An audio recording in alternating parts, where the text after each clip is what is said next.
honestly, some of the smaller, sweeter moments were the most powerful moments ever.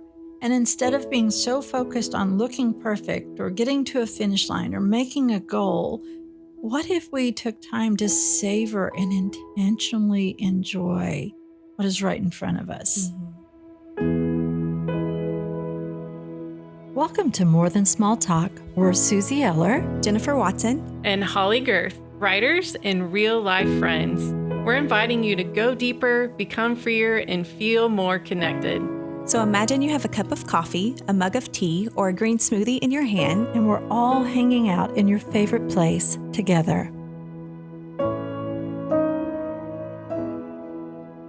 Hey, More Than Small Talk friends. We are glad you are with us this week, and we are going to talk about making memories. So, Susie, you are the one that said, hey, this is kind of on my heart. Can you give us some backstory before we jump in? Sure. I think that sometimes we're so intentional about making pictures, like what other people can see that something was about. And we lose the beauty or the power of intentionally making memories. So today, I'm just going to throw out a question. What's a memory that seems small to you at the time, but now it feels really big? So when Whitley was visiting colleges, I got to take her to New Orleans.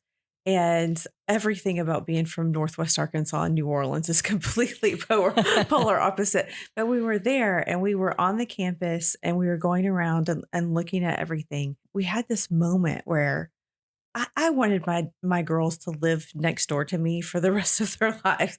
But it was like a God moment when I saw her light up and I could feel God in that moment. And I was like, this is huge because I think I needed to experience that thing. And so there was no taking pictures. It was just like being so captivated by Whitley's face, being so lit up, seeing her like introduce herself to people. It was the biggest moment where I just kind of took this in and said, I've raised this girl to be brave and strong. And here she is, like in this moment, knowing exactly where she's supposed to be. It was huge. I'll never forget it. I still cried for 2 weeks when she went off to college. But it was like that thing that I think I needed to see that moment to release her for that 4 years, you know? So I mean, college visits, it might seem small, but I don't know. I feel like it was really huge for me. Yeah.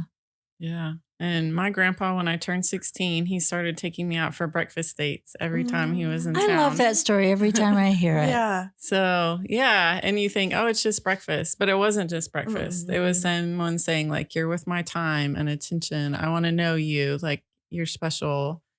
And I think intentional face-to-face time is my love language. It is. So if someone will intentionally 100% be it across is. from me, and that is when I'm like, okay, this matters. This isn't small to me. This is big. This is a memory. Yeah. You know, I love when memories pop up on social media.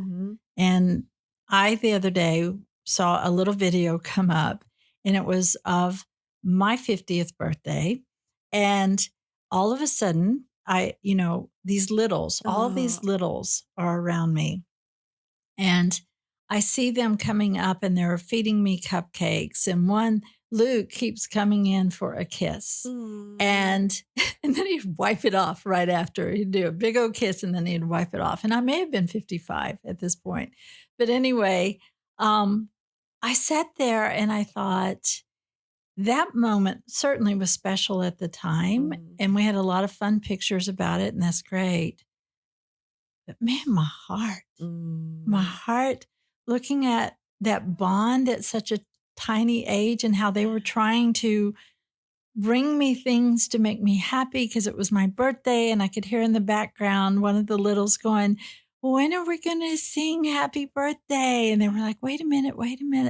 But anyway, it was such, honestly, just a sweet little moment.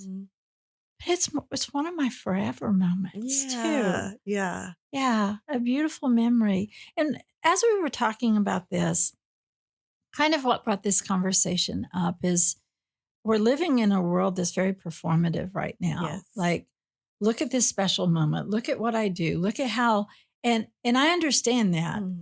But I also think that one of these days we'll get to the end of our times and we'll look back and we'll think, honestly, some of the smaller, sweeter moments were the most powerful moments ever. And instead of being so focused on looking perfect or getting to a finish line or making a goal, what if we took time to savor and intentionally enjoy what is right in front of us? Yeah. I think that that's so true. On the way here, Holly and I were talking about social media and how it just feels really overwhelming and it just feels really icky to be on it. And I just think in this season of my life, I'm putting my phone down a lot more because I want to soak in my Mhm. friends and family. Like, I'm like, I Yeah. don't want you to ever think that my phone is more important than you Yeah. because nothing else is more important than that right now time, you know? Yeah. And so I feel myself stepping away from that performance based mentality where you're like, here, let me show you that I'm really happy and I'm doing good. No, like Yeah. I'm so peaceful and so happy and I don't need a picture to post on social media for that. Right. To me, that's a gift. Right. Yeah. And our family has a funny little tradition that kind of goes along with that. Like Easter is not too far past. And we call it the roadkill cake.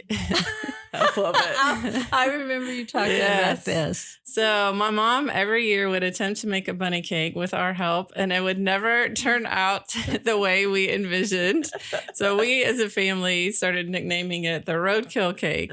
And we started doing this with our littles, and they took it literally because they were small. So they put like strawberry syrup on it that looks like blood. Like, I mean, it's bad. But when we did that again this year, like it got decorated with like neon jelly beans. It was, I mean, this thing, you know. But I was like, this is like the un-Instagram bunny cake. Like, I love it that I'm is. showing my people, like, we are not the family who's going to have the perfect bunny cake. And I Yeah. love and appreciate that I have women in my life who are so good at those things. It brings Yeah. them and their people joy. So if Yes. that's you, make that bunny cake. But for us, that is not our jam. And so I love that we are kind of intentionally saying, like, we're going to do the opposite of that. Everyone else is looking perfect. And here we are like, here is our roadkill cake that is Yes. slightly terrifying. Yeah. You know, years and years ago, I was at a wedding and I don't even remember my part to play, but for whatever reason, I was behind the scenes. This is how long ago it's been. Way before even social media or pictures pictures on your phone. The tension was so hard and so high during this whole behind the scenes wedding. And what was behind that was perfect pictures. It's like, we're about to do this. Wait, you got to move here. You got to do this. You got to do that. And I remember looking over at one point and the bride was in a corner crying. The groom was frustrated for her sake. Right. And a couple of parents were angry at each other. Even the person that was leading it was like giving lots of instructions. And I thought, they've lost sight of what this day is about. Yeah. Yeah. It's not about Any of them. perfect pictures or any of you. Yes. Your bride's over here in the corner crying.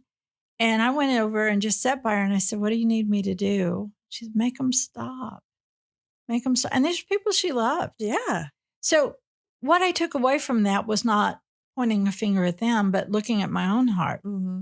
So I grew up where having people over was kind of a big deal. So it just didn't happen. There was so much tension Yes. and stuff with it that it just didn't happen. Well, I carried some of that in. And I remember when the twins were little and I was doing a little birthday party for them, just family. Yeah. And I was in such a knot. Yeah. I was so tangled up because I was trying to make these upside down cakes with the hats and made out of the ice cream cone, Yeah. all of that. I was to the point to where I was making people around me feel tense. Yeah. And so the lesson I took away from that is it about the perfect moment? Or is this really about the beauty of being able to just make a messy memory that is fun and delightful? Yeah. I was mentoring this girl years ago, had arrived early. She was a young mom, been there. And as she opened the car door, all of this trash just starts falling out of her car. Yes. And I was like, this makes me love you even more seeing all of this crap spilling out of your car because, like we're just trying to do life. Yeah. And there's going to be some bags. And I know what it's like to have a French fry in the back seat. But I was just like, this is so endearing. Yes. And I will forever love her for that. Yes. I was like, I'm a fan. Just like, let it fall. We'll pick it up together. She was embarrassed, but it just made me love her even more. Yeah. And I think about funerals, like the things that people talk about at funerals are usually like some quirky, random, Yes. remember the Always. time that Always. she, and it's never like hosted the absolute perfect party or Or her whatever. her handbag matched her shoes. Yeah. Or Yes. her house was always clean and smelled good. None of that. They No. don't say any of those things. It's something endearingly human that is specifically that person. Mhm. Yes. And I love that. And there's some quote, I can't say it exactly, but it basically says people won't remember everything you said or did, but they'll remember the way you made them feel. Yeah. Maya Angelou. Is that it? Yes. Okay. There you Mhm. go. Yes. I love that quote. Mhm. And I think it's true. Like people aren't Yes. going to remember everything we Mm-mm. said or did, but they're going to remember if we made them feel loved in our presence. Yeah.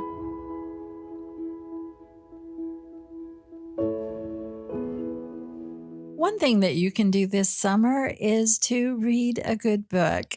My debut novel has come out. It's called Generous Orchid. It was a work in waiting for 25 years, and I am dancing in delight that it's out in the world to read. You can find Generous Orchid on my website at suzanneeller.com, or you can go to Amazon and find it there.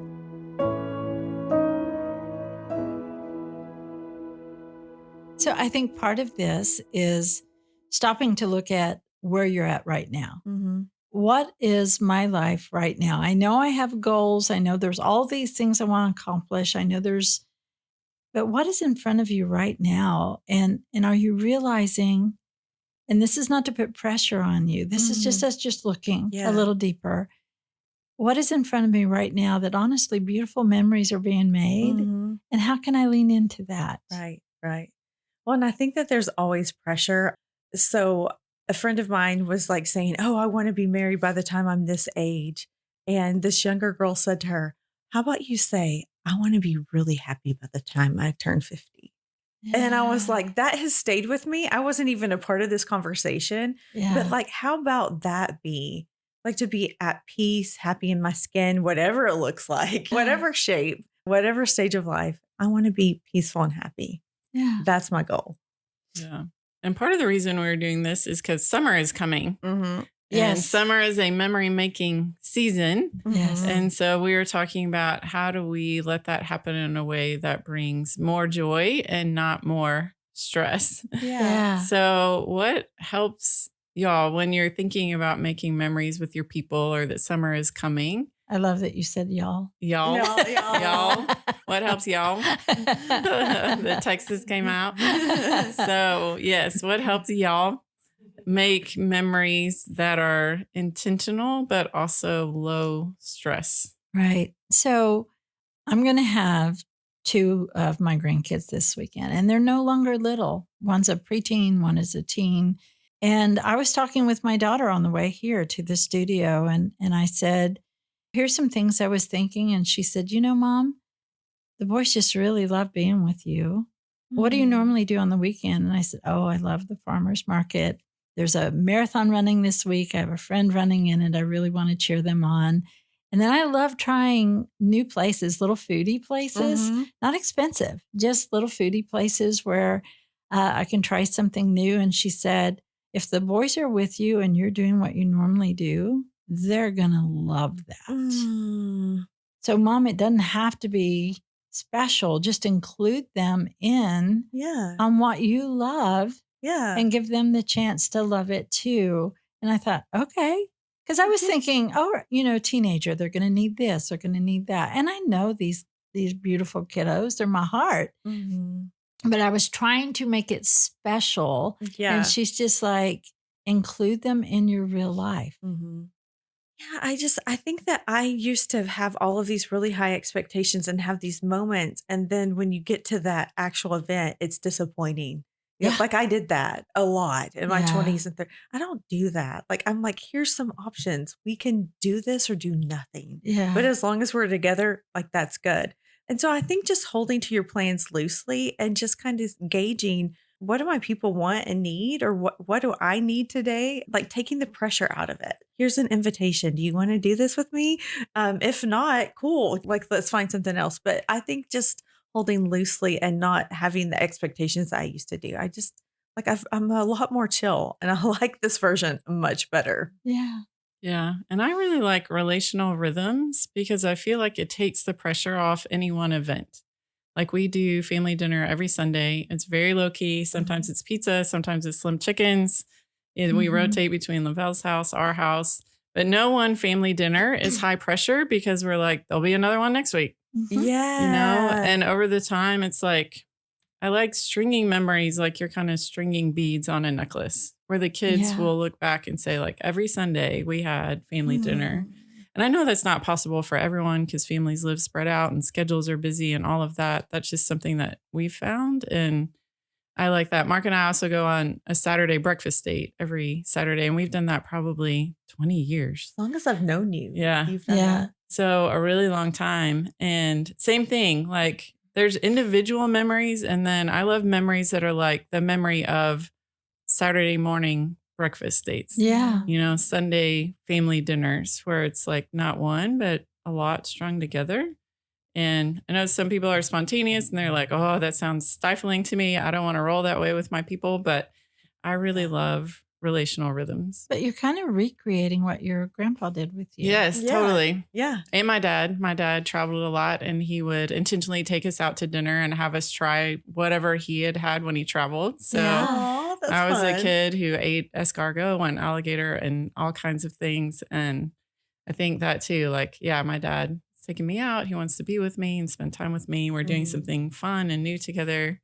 So yes, the men in my life instilled in me a love of food and Yeah. face-to-face time. Yeah. I love Yes. it. Yeah. Well, and I think one thing, and this again, I'm just speaking from my own heart, is that not every moment has to be an Instagram moment. Like, I love your cake, your roadkill cake. That's know. awesome. But I think sometimes, a lot of times, we need to put our phones down and just be Yes. present. Yes. There's this picture that I've seen of, I don't know, I think the Pope was coming, and there were millions of people on streets, and they all had their phones out except for this one woman, this one older woman, that she was leaning on the gate, and she had her chin on her hands, and she was just totally engrossed in the moment. And she so stood out in this crowd of like getting the picture. She had her eyes on what was happening. And so, like in a restaurant, when we're with our family, just putting the phone aside. I mean, if you want to take a quick picture of your food, awesome. But who's across from you in that moment? Yeah. What are they thinking? Mhm. And when we get together as a family, we all have phones now, all of us, Mhm. the littles and Yeah. above. And so being able to say, hey, I really want to see you. I want to hear you talk to you. Can we just put that aside for a moment Mhm. and just be present? Yeah. So for the person who says, I had yuck memories growing up, so I really want to be intentional, but I also feel a little anxious about it. How do we put them at ease and just invite our beautiful listener to begin to make her own memories that are sweet and tender right where she's at? I think for me, it's just remembering that you don't have to overcompensate. You can just show up. Like, Yeah. it's that simple for me. Your presence is Mhm. enough. I think too that it's never too late. My daughter Lavelle has taught me a lot about this. Yes. She came into our life in her 20s and she had a lot of really hard memories. Yeah. And she Yeah. has like a bucket list of all the things that she didn't get to do as a kid. And she's like going through them. Like she'd never seen the ocean. She hadn't gone skiing. She wanted to go on a cruise. Like she is with her own children now going through and making all the memories. Instead of saying, it's too late, I'm not a kid anymore, she's like, I'm going to go be a kid with my kids and I'm still going to do all this. And like the wonder and enthusiasm she brings to things that I sometimes might take for granted is really delightful. And so I think she has shown me like, it's never too late. Like, it's never too late for that thing that's been on your, I want a memory around this list. I love that with my whole heart. And I saw the other day she had created kind of a meme of her childhood. And then she began to show the new memories and the new life. And you and Mark were such an integral part of these new memories.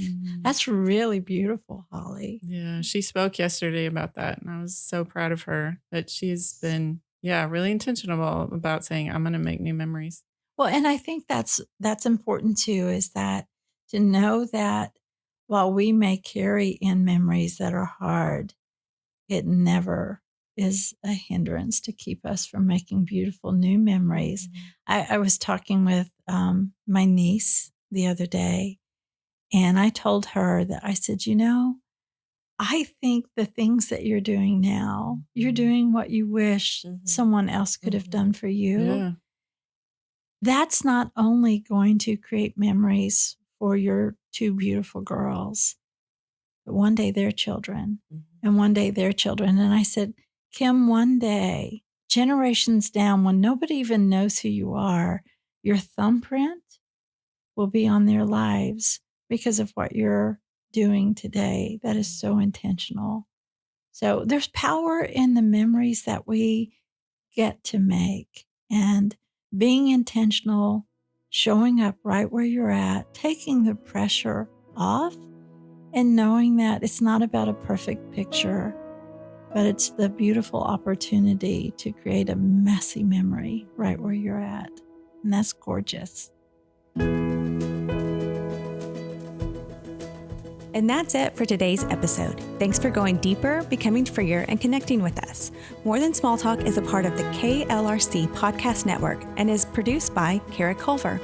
Show notes and resources are available on the More Than Small Talk page on klrc.com.